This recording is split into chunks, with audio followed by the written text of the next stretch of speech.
ciidamo cusub oo lagu arkayo magaalada Laascaanood maamulka Puntland oo eedeymo loo jeediyay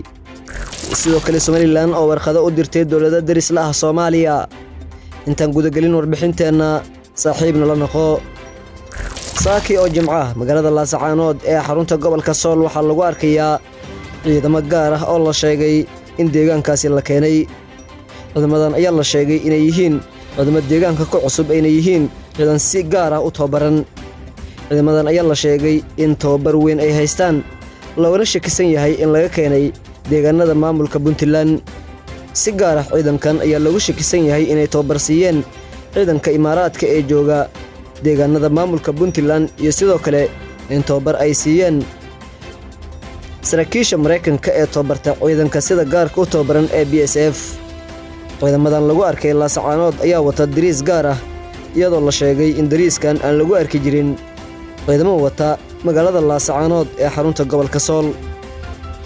sidoo kale sanadii ciidankan ay wataan ayaa la sheegay inay ka duwan tahay sanadihii hore ciidamada ay wadan jireen ciidankan ayaa la sheegay inay wataan qoryo ku cusub deegaanka iyo sidoo kale guud ahaan Puntland qoryahan ayaa la sheegay inay yihiin qoryihii ugu dambeeyay ee la soo saaray maamulka Puntland oo lagu eedeeyay in ciidankaasi ay keeneen magaalada Laascaanood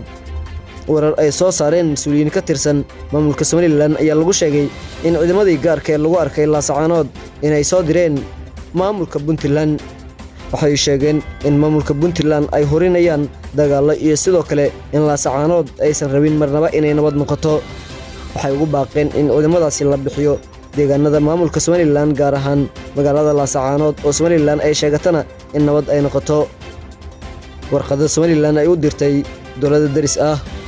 dawladaha dariska ay u dirtay Somaliland warqado gaar ah oo ay ugu digayso in aysan soo dhaxgalin dagaalka Laascaanood ka socda waxay ugu baaqeen in dhaxdhaxaad ay ka noqdaan dagaalka socda sidoo kale ay ka shaqeeyaan hadii ay soo galayaan in deegaanka nabad laga dhigo waxay ka digeen in hub iyo sidoo kale taageero kale la siiyo ciidanka u dagaalamayo SSC ama magaalada Laascaanood iyo sidoo kale deegaanadeeda haddaba Laascaanood iyo sidoo kale ciidankii gaarka lagu arkay iyo sidoo kale xaaladeeda guud waxyaabaha ka soo kordha waan idin la socodsiin doonaa